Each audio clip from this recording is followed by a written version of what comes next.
Hello and welcome back. I'm Ursa and we're playing the last of the three semi-finals. Yeah, you may be thinking semi, that kind of means two, and there are three of that. Ignore that, it's fine, it's completely deliberate. I mean, definitely what I intended. We're going to jump straight in. We're going to go for Pound Maker or the Cree. One day I'm going to have to decide whether to call them the country name or the person name. I seem to skip around depending on how... well, my inability to pronounce them, I guess, should be the thing that really decides that one. But Pound Maker, we've got Quincy, Genghis Khan, Lautaro, and Pedro. If you remember, I said Lautaro right at the start would do quite well, and so far I have been broadly disappointed. I mean, it's alright. He's done okay. He made it through from his heat, so that's got to be a good thing, but I just expected more. I expected that Swift Talk ability to really come in with the computer's inability to use any form of, like, intelligence in combat. I just thought... troops smashing into each other, that would do really well. Nah, we'll see if that works. But Genghis Khan, Pound Maker, well, actually no, Genghis Khan the aggressive one, Pedro pretty peaceful a lot of the time, although actually was pretty aggressive in his match, so yeah, it'll be interesting to see which one does best. Let's jump straight in. And this time, jumping straight in, we've got Greece in the top left-hand corner. We have got Pound Maker and McCree in the far left. That's an interesting start for them. China, bottom left. I say interesting. Again, everyone is settling in exactly the same place, so, you know, not interesting at all. Brazil, bottom right. Genghis Khan on the far right, which I think is exactly where they started last time from memory, so we know they can play well from that start. And, wow, Mapuche settling very late there. Very late. I mean, all of the other civs have pretty much got themselves down. Look, the settler in their capital, whilst for Genghis Khan it's already out in the open. Brazil has already settled their second city, as has Pound Maker and China. So you can see Mapuche very slow off the bat there. Not entirely sure why that is. I mean, Genghis Khan, again, only just... I bet he'll probably settle there. Or will he settle there? No, he's going to move a little bit further, but moving his settler one tile at a time. Not sure why you'd do that, but okay, that's fine. Well, it looks like Genghis Khan is going to push their settler in a little bit further, which is interesting. But yeah, where's Mapuche going as well? Weird settlement choices. We've got a real divergence here between aggressive settling in terms of pushing forward and then rapid settling. Pound Maker already putting its third city down. Interestingly, the third city is going pretty much where Genghis Khan city has, in fact, actually, yeah, where Genghis Khan city has gone. So the Cree, a full city ahead of Genghis Khan, which is pretty interesting. And then also Mapuche there as well. Really having barbarian problems. That is surprising. I kind of expected that settle to get out and about a little bit quicker. China, 3 cities already. China normally spreads pretty quickly. We're normally pretty impressed with that. Brazil, now, are they going to put their settler on that coast, or are they going to push up north a little bit? Interesting to see where that one goes. Now they're going to keep pushing. Oh, one, yeah, go forwards and backwards. That's a great idea. Genghis Khan, for all of the pushing that city forward, they've now settled the city exactly where the Cree settled theirs, except the Cree have had theirs down for about 10 turns longer, which means they're doing a lot better. Weird start. And Mapuche's done exactly the same. Yeah, so weird AI choices going on there. Brazil still hasn't settled its third city. The settler now coming back towards the other city. Why is it doing that? No one's sure. I bet it goes back north now. No, it goes left. Okay, so they're not going absolutely mad, but weird AI settling going on here. So China and the Cree leading the charge for the fourth settler. You can see China's one coming up from the south here, as well as Cree's coming along the coast. Now, are they going to settle there, or are they going to push a little bit further in? The computer really likes that deserty start. I don't know why that is. Maybe it's just to stop the city-state from claiming all the land around it. I'm not entirely sure how that one works. China, it'd be interesting to see if they settle on that river or if they push inland a little bit more. Again, we always like to see a computer really push to the middle of the map quickly, because the first load that get there tend to do better than the others. You can see Genghis Khan has got its settler, but again, it's going to probably choose that fourth city space by the river there. I mean, the computer really does shove cities into this small area, and I just don't know if that's the best tactic at all. Oh, China now, settler saw a barbarian, so back it goes. So yeah, okay, Genghis Khan with the fourth city down. So Cree and Genghis Khan are out in the lead in terms of settlements. Genghis Khan really catching back up. They were well and truly behind after a very interesting start from them, but they seem to have caught themselves back up a little bit. Interestingly, all nations were swordsmen now, except from Mapuche and Brazil. So are we seeing... Oh no, there go the swordsman from Mapuche. Okay, so I was about to say, are we going to see some sort of technological disadvantage going on here? But no, it doesn't look like that's the case. And Brazil do look like they're a little bit further behind. But look, there goes the settler into the middle of the map. So you can just see just down south. Here we go, the settler coming up. Oh, but the Cree pushing their settler in first. So not content with the 4 cities they've already got, they are going ham for the middle there. And Brazil looks like they're just arsing about with that settler. So, yeah, Cree, best start so far by a significant margin. If they can get their traders working all the way out to their new city, they could have pushed that a little bit further, but I guess slow and steady wins the race sometimes, unless it's an AI battle royale, but, you know, it might work. You never know. Genghis Khan, 5 cities down as well. Okay, so these 2 civs really, really far ahead. And actually Mapuche, I don't see another settler, so they have stuck with 3 cities there. I'm not entirely sure that's the best thing to do. Not content to move their settler right into the middle of the map and then bring it back, Brazil are now embarking their settler. Where's it going to go? No one knows. Literally no one knows. Oh, but look, okay, it's going to go on that river mouth. So actually Brazil, probably the first civ to get themselves a city on the central continent, depending on what happens, unless something spectacular happens. Oh no, now they're embarking on that tile again. I mean, considering that's the way they came originally. It'd be so funny if they now go south. That's going to make me laugh so much. Come on, I bet you're going to go south now. Oh no, you did settle. Brazil did settle. Okay, fine. Phew. Oh my god, the AI really does drive you up the wall sometimes. China with their 5th settler pushing towards the centre of the map and escorted by a fair amount of swordsmen actually. Brazil will naturally push their troops up into the middle of the map, but really it's China and the Cree with the biggest standing army. The Cree very aggressive, and look, another settler from the Cree, so 6th settler, they're really starting to push a little bit more now. Who's going to really make the claim onto the middle of the map? We've seen aggressive settling work quite well. China. Now that settler is probably going to settle down here. China tends not to push their cities too far away from previous matches, having watched them, although, mark my words, we're now going to see a completely different tactic from China, just to, you know, really fob me off. For some reason, the Cree and Brazil both declaring war on China. It's very early to be declaring such a war. China haven't really left their continent. I mean, what have they done? Very difficult to tell, that one. I mean, the Cree do like to form alliances, which means it could have been Brazil poking the war. Look, China settling there for a city just on the coast. That's probably sensible. If they were to push their settler in too much, they could get swarmed by all these Cree swordsmen. You just, you know, you wouldn't want to risk it. Genghis Khan settler coming in now, so it looks like Mongolia are going to get a 6th city on the centre of the map as well. But really, the Cree and Mongolia are the ones pushing the settling here. Mapuche, still no settler. Where? What are you doing? Where is your stuff?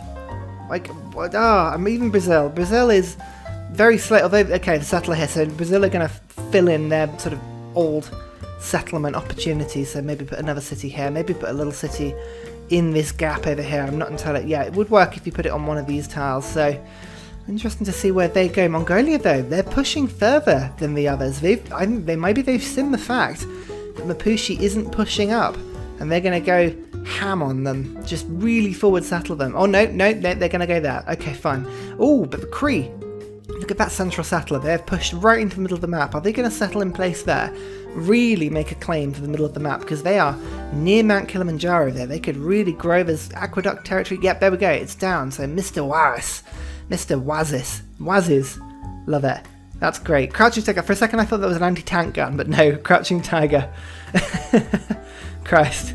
Who knows? The Cree took one look at these gunpowder units and thought, nope, we're not going anywhere near that. Nope, that sounds like a terrible idea. I don't blame you. Don't trust China and gunpowder. They are incredibly effective with it. So hidden amongst the chaos that is Kashyyyks and heavy chariots is a Mongolian settler. Now that would be their 7th. So if they can get that to the front line, it'll be Mongolia that push the centre of the map a little bit. But look, the Cree also with the 7th settler. So again, these 2 civs are the ones to push their cause a little bit. If Mongolia settle down here, potentially, or the Cree settle up here, sort of forward settle, good old Greece. Oh, look at Greece. Greece actually having their barbarians taken out for them. Barbarians? That's what sheep would be if they donned like barbarian clothing and swords and pickaxes and went bad shit crazy. Oh no, it's terrible. I can't say that. Ugh, terrible joke.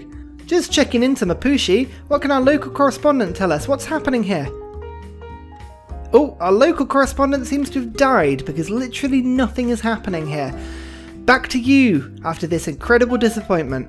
So out of Brazil and China, it looks like it's China are the ones to be pumping out another settler here, so the land grab on the centre of the map is still happening. Where China settle will be relatively interesting because we are now at the stage where loyalty on this map is really going to be at a premium. But look at this, Mongolia, oh, Mongolia really just getting the settle down before the Cree there. That might backfire on them a little bit because they're not going to be able to keep that loyalty unless they really grow that city quickly. Now, where is the Cree going to settle in response? If they settle on this little axis here, this little peninsula, that gives them pretty much uninterrupted range on Greece. And a civ that takes on Greece tends to be a civ that does very well in the semi-finals. So we shall be here. Oh, Mongolia and Brazil declaring war on the Cree. Mongolia, was that a sensible decision? I mean, Brazil are nowhere near, right? Brazil are not going to help you with this fight, or maybe they might send a crossbow to that city, but you're the one with the city right next to the Cree territory. Are you sure you want to take that one on? That's a bold move, my friend. The Cree did settle their city here, which is only going to add to the loyalty problems that Mongolia have. I mean, it's only 38 turns it's going to take before that city falls. They've got a little bit of time, but they really do have to think about getting a lot of loyalty into that city. Otherwise, if they lose that, it's only going one way, and all it's going to do is make the Cree stronger. Another settler for Mongolia. I'm not entirely sure where that's going. And look, all of the army in Mongolia just staying put. You're at war. To the front line, Mongol hordes. Also, Mapushi has declared war on Greece, so it looks like Mapushi are going to be the ones that try and get the jump on Greece. I kind of expected the Cree to do that, and look, there are knights and swordsmen. I mean, those could easily take down a city with 15 strength. So that's interesting. Who's going to get this? Is Mapushi or the Cree going to be the ones to take this city? And it looks like Mapushi is having to fight a city-state on the way to Greece. That could work out really poorly for them if they get blocked in that regard. You're going to have to embark this entire army, Mapushi, send that across the channel and take them out as quickly as possible. Those caravels have got to really quickly attack, and look, Argos very quickly falling. The strength of Greece is appallingly low. Oh, but as I say that, Greece now have a pikeman. They've just upgraded the pikeman, so those troops are now considerably tougher than they were, although it's probably going to be fine. The Cree and Brazil making peace, but that's really no surprise. And it's actually Mongolia do have troops around the Cree at the moment. I very much thought it would be the other way. The Kashyyyks with their ranged attacks. Oh no, do they ranged attack in this game? I forget. Not sure. Mongolia are also getting musketmen, so there's a lot of tech there. In fact, actually, it looks like Mongolia might have the tech advantage. If they can get those musketmen to the front lines, they might start pushing back the Cree, actually. Might do some damage. Yeah, Mapushi do take Argos with the grand total of 2 troops, but unfortunately for them, they are not going to hold it. They've got to really push a little bit further, and this is actually time for the Cree. If the Cree came in here, they could probably take and then keep Corinth, which would be a real result for them. Oh no, Greece, that's not somewhere to put your settler. Oh, if Mapushi's clever, they might just grab that settler, get themselves a free city out of this war. Nope, they're just gonna move right next to the settler. Okay, you do that. The Cree and Mongolia making peace at the exchange of no city. Dull! Mapushi very quickly taking down Corinth, but it's too late. Argos has already been lost, so really too slow there. But this is where Mapushi comes in. 3 cities, if those musketmen are taken out, they will quickly accelerate the loss of that city. So Corinth is theirs. They've got 16 turns now to effectively take on Argos and beat it. If they can do that, especially by taking on these musketmen, they might win it back quickly. Unless it goes back to Sparta, it might go back to Greece actually. The settler's theirs though. So the settler's there, so they could probably settle on this coast or somewhere down here, get themselves a number of extra cities. Mongolia actually have chosen to forward settle Mapushi, which is an interesting one. And it looks like Mongolia are actually going to launch an attack at Mapushi. Look, all of these units have now all started heading towards Mapushi lands. Wow, are we going to see an effective takedown of one civ on another? Or is this going to be as disappointing as everything always is when the computers decide to attack? China building the Great Wall in the middle of their empire. I mean, I don't want to second guess you, but I mean,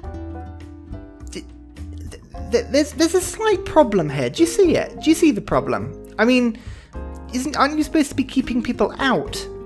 Like, this is the middle of your empire. Why? Checking in on Brazil, and they already have their floating battleships, the special Brazilian unit. That's pretty good. Mongolia and Brazil now declaring war on the Cree again. Here come Mongolia. Wow. I did not expect Mongolia to go after the Cree. I expected Mongolia to go after Mapuche. And look, Mongolia have sent a load of troops up to potentially Argos, which Mapuche have just lost, actually. Corinth is loyal, but yeah, I kind of expected that one to go a different way. Mongolia, just their armies everywhere. What are they doing? You've got pikemen and knights trying to fight pikemen is not going to work very well at all. This is just chaos at the moment. What is happening? It's so weird that Mapuche has only got 3 cities. What have they done? China and Mapuche also declaring war on the Cree. The Cree are not liked by anyone in this game. Real issues with the Cree. The Cree don't appear to be sort of under pressure anywhere, and oh dear. Mapuche's just lost Corinth. That's going to be a difficult one to take back. But yeah, very strange game this at the moment. I mean, the Cree Mongolia really getting the early game settling rush on. Mapuche's just doing its thing. China and Brazil, I mean, I'm not entirely sure what they're doing. China is technically at war with the Cree, but no troops are going after them. And also, they're losing their city here, even though it's right next to all their other cities. So China doing very badly, possibly in a dark age. It's difficult to tell because, of course, we have no real stats because the mod is not great. It's fun, don't get me wrong, I like the AI only mod, it's good, and I couldn't have done anything like it, but blimey, there are some, I mean, it does lack in some places. Somehow, Greece, still in it. I mean, I'm impressed, well done. Well done, good sirs. Mongolia and the Cree again make peace with the change of no cities. I'm just waiting to see like a crazy peace deal at some point. So far, nothing has been said. Also, the settler that was captured over on this left island has been walked back all the way over to the right by the Mapuche, so they've clearly got somewhere they want to settle. I'm not entirely sure where it is, but good on you. Let's have a little bit of a city update. We've got 18 population for Mapuche and a double campus start round these mountains, which is always impressive. The one holy site. It's not too bad. Genghis Khan, not quite as high on population, 16, but again, 2 campuses, and what appears to be the Chichen Itza, even though they've got no other rainforest in this city. So it's useless. It's literally useless. 18 population for Brazil, which is pretty good. They've got a settler that appears to be doing nothing, which isn't so good. They've also only got the one holy site next to these, these mountain passes, and they seem to have put a farm on the best tile in this starting area, even though it's only giving 2 food. Why would you do that, Brazil? That's such a stupid thing to do. Our good old kings of population, China, at 20, which is pretty good. They've gone for 2 holy sites and a campus around the mountains, which is fairly faithy. We tend not to see the computers do too well at that, but, oh well. The Cree, though, population, crazy. 22 population, 15, 14, loads of population here. Triple holy site. That's not so great. I kind of wanted to see campuses there, but I'm sure it's fine.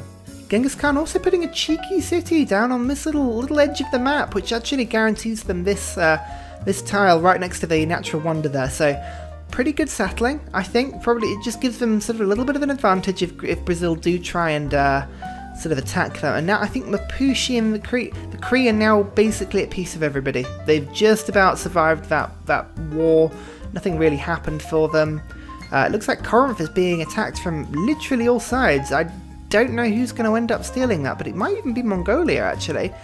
It might even be Mongolia. It depends if their bombard attacks first, which it might, because the Cree are off in a different direction. They're going to settle this way. Yeah, look, Mongolia are going to take it. They're going to lose it in 4 turns. They sent an army across the map just to lose it. And that's interesting, because that means it's going to go back to Greece. Of all people, Greece are going to come back into this game, having lost both of these cities. They're going to rejoin Greece. Oh, it's a sweet story in a way. China also lose this border city. That's a little bit embarrassing. Now that gives the opportunity back to the Cree, because Brazil don't have the population here, so the Cree are likely going to steal this one. And they've actually got infantry now. Infantry and bombards everywhere. They've just settled down here, rebellion in 102 turns. That's essentially going to cement the fact that the Kree are going to get that city as well. So the Kree doing very well. Mongolia I like. Even though they're going to lose that city, I did like the assertive way in which they threw the troops. I mean, if Mongolia had immediately gone and attacked up there, it would have been something different. Oh look, the 3 city, it disappears, and almost immediately it's going to get taken back by Mongolia. I'm not entirely sure what that means for it. There should be a rule, right? If a city flips to being a 3 city and it's won back immediately by the person it fled from, then it should have no choice but to stay. Do you know what I mean? Like, you abandoned me, and I've got you back now. But no, rebellion in 3 turns, it's just going to disappear again. So Mongolia are just going to go through an endless war of losing and retaking that city. Oh, poor Corinth. What did the citizens ever do to deserve that?